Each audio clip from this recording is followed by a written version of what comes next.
नमस्कार दोस्तों, स्वागत है आपका क्लाउड किचन सीरीज के पार्ट 7 में, जहां हम बात करेंगे बिजनेस मॉडल और प्रॉफिट स्ट्रेटेजी के बारे में। आज हम जानेंगे कि कैसे आप अपने क्लाउड किचन बिजनेस को एकदम सफल बना सकते हैं। इस पार्ट में हम जानेंगे कि कैसे आप अपने क्लाउड किचन के लिए सही बिजनेस मॉडल चुन सकते हैं, जिससे आपका मुनाफा कई गुना बढ़ सकता है। चाहे आप एक ही तरह का खाना बेचना चाहते हैं या फिर बहुत सारे ब्रांड्स के साथ जाना चाहते हैं, हम आपके लिए सारे ऑप्शंस एक्सप्लोर करेंगे। तो तैयार हो जाइए, क्योंकि आज हम आपके क्लाउड किचन बिजनेस को नया मुकाम देने वाले हैं। सबसे पहले बात करते हैं सिंगल ब्रांड क्लाउड किचन की। यहां आप सिर्फ एक ही ब्रांड के साथ काम करते हैं और एक ही तरह का खाना बेचते हैं। मान लीजिए आपको पिज्जा बहुत पसंद है और आपका हाथ उसमें कमाल का है, तो आप एक सिंगल ब्रांड क्लाउड किचन खोल सकते हैं जो सिर्फ पिज्जा ही बेचेगा। इस बिजनेस मॉडल का सबसे बड़ा फायदा यह है कि आपका सारा फोकस सिर्फ एक ही प्रोडक्ट पर होता है। आप अपनी सारी एनर्जी और रिसोर्सेज उस एक प्रोडक्ट को बेहतर बनाने में लगा सकते हैं। दूसरा फायदा है मार्केटिंग। जब आप एक ही ब्रांड के साथ काम करते हैं तो आपकी मार्केटिंग भी बहुत फोकस्ड हो जाती है। इस मॉडल में ऑपरेशनल कॉस्ट भी कम होती है, क्योंकि आपको बहुत सारे अलग अलग तरह के इंग्रेडिएंट्स और इक्विपमेंट की जरूरत नहीं पड़ती। इस मॉडल के कुछ बेहतरीन उदाहरण हैं फासोस और ओवन स्टोरी। ये दोनों ही ब्रांड्स ने सिंगल ब्रांड स्ट्रैटेजी को अपनाया है और आज बहुत सफल हैं। अब बात करते हैं मल्टी ब्रांड क्लाउड किचन की। यह मॉडल उन लोगों के लिए परफेक्ट है जो एक साथ कई ब्रांड्स को मैनेज करना चाहते हैं और अलग अलग तरह का खाना बेचना चाहते हैं।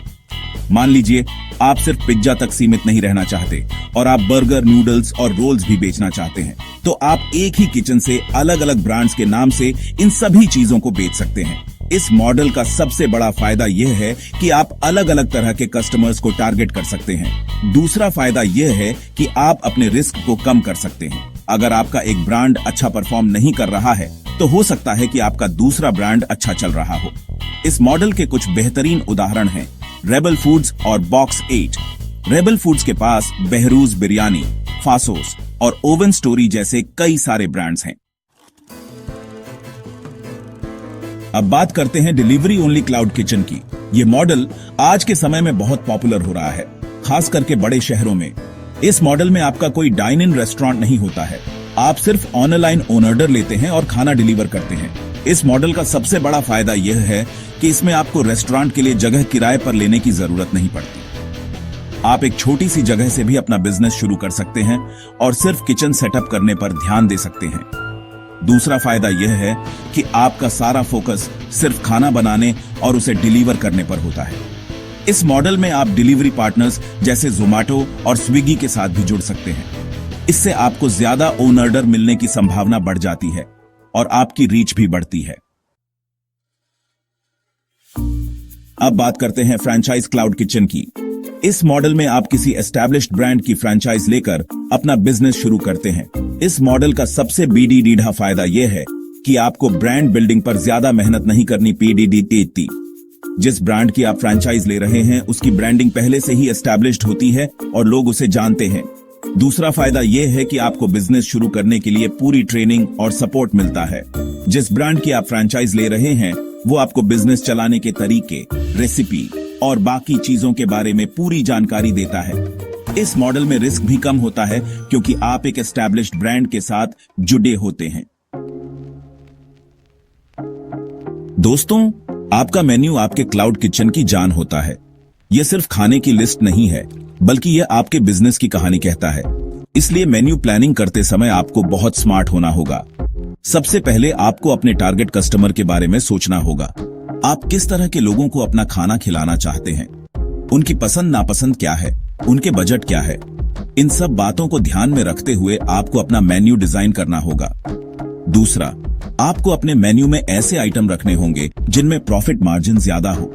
कुछ डिशेज ऐसी होती हैं जिनकी बनाने की कॉस्ट कम होती है, लेकिन उन्हें आप अच्छे दामों पर बेच सकते हैं। तीसरा, आपको अपने मेन्यू को अट्रैक्टिव बनाना होगा।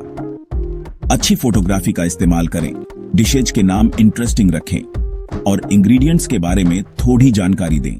चौथा, आपको अपने मेन्यू में कॉम्बो डील्स और मील ऑफर्स जरूर रखने चाहिए। लोगों को कॉम्बो डील्स में वैल्यू फॉर मनी दिखता है और वो उन्हें ऑन ऑर्डर करने के लिए ज्यादा आकर्षित होते हैं। दोस्तों, बिजनेस में मुनाफा कमाने के लिए सिर्फ कमाई बढ़ाना ही काफी नहीं है, बल्कि खर्चों पर काबू पाना भी उतना ही जरूरी है। क्लाउड किचन बिजनेस में भी कॉस्ट ऑप्टिमाइजेशन बहुत जरूरी है। सबसे पहले आपको अपने रॉ मटेरियल्स के सप्लायर्स पर ध्यान देना होगा। अच्छे और भरोसेमंद सप्लायर्स से ही सामान खरीदें, जो आपको अच्छी क्वालिटी का सामान रीजनेबल प्राइस पर दे सकें।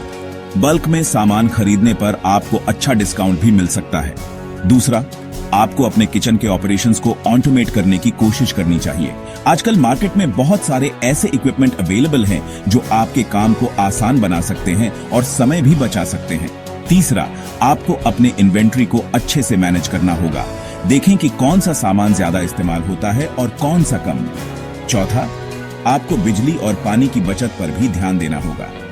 एनर्जी एफिशिएंट उपकरणों का इस्तेमाल करें और पानी का इस्तेमाल भी सोच समझकर करें। दोस्तों, आज के समय में लोग अपनी जिंदगी में स्पीड चाहते हैं। खाने के मामले में भी यही बात लागू होती है। लोग चाहते हैं कि उनका ऑर्डर जल्दी से जल्दी डिलीवर हो। इसलिए क्लाउड किचन बिजनेस में डिलीवरी एफिशिएंसी बहुत मायने रखती है। सबसे पहले आपको मल्टीपल डिलीवरी प्लेटफॉर्म्स के साथ जुड़ना चाहिए। सिर्फ ज़ोमैटो या स्विगी पर निर्भर न रहें।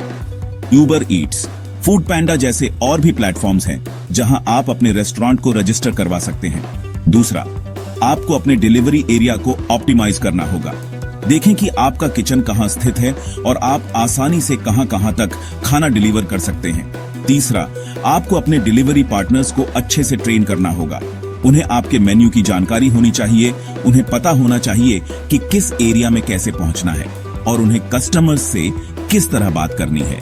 चौथा, आपको टेक्नोलॉजी का इस्तेमाल करना होगा। आजकल बहुत सारे ऐसे ऐप्स और सॉफ्टवेयर अवेलेबल हैं जो आपको रियल टाइम ट्रैक करने में मदद कर सकते हैं। दोस्तों, आज के समय में अगर आपका बिजनेस ऑनलाइन नहीं है तो आप बहुत पीछे रह जाएंगे। क्लाउड किचन बिजनेस के लिए तो यह बात और भी ज्यादा मायने रखती है, क्योंकि आपका पूरा बिजनेस ही ऑनलाइन ऑर्डर पर निर्भर करता है। सबसे पहले आपको सोशल मीडिया पर अपनी एक स्ट्रांग प्रेजेंस बनानी होगी। फेसबुक, इंस्टाग्राम, ट्विटर जैसे प्लेटफॉर्म्स पर अपने क्लाउड किचन के पेजेस बनाएं और उन्हें रेगुलरली अपडेट करें। दूसरा, आपको गूगल माई बिजनेस पर अपने क्लाउड किचन को रजिस्टर करवाना चाहिए। इससे जब भी कोई आपके आसपास के इलाके में ऑनलाइन खाना सर्च करेगा तो आपका रेस्टोरेंट भी सर्च रिजल्ट्स में दिखाई देगा। तीसरा, आप पेड एडवर्टाइजिंग का भी सहारा ले सकते हैं। गूगल एड्स और फेसबुक एड्स आपको टारगेटेड ऑडियंस तक पहुंचने में मदद करते हैं। चौथा, आप इन्फ्लुएंसर मार्केटिंग का भी इस्तेमाल कर सकते हैं। फूड ब्लॉगर्स और यूट्यूबर्स से संपर्क करें और उन्हें अपने क्लाउड किचन के बारे में बताएं। पांचवा, आप ईमेल मार्केटिंग का भी इस्तेमाल कर सकते हैं। अपने कस्टमर्स का ईमेल डेटाबेस बनाएं और उन्हें अपने नए ऑफर्स, डिस्काउंट्स और मेन्यूज के बारे में बताएं। तो दोस्तों, ये था क्लाउड किचन सीरीज का पार्ट 7, जिसमें हमने जाना कि कैसे आप सही बिजनेस मॉडल और स्ट्रेटेजी से ज्यादा प्रॉफिट कमा सकते हैं। अगले पार्ट में हम बात करेंगे क्लाउड किचन में ग्रोथ के सीक्रेट्स के बारे में, जो आपकी सफलता को अगले स्तर पर ले जाएगा। वीडियो पसंद आई हो तो लाइक करें, शेयर करें और चैनल बिजनेस माइंड को सब्सक्राइब करें। मिलते हैं अगले पार्ट में। जय हिंद।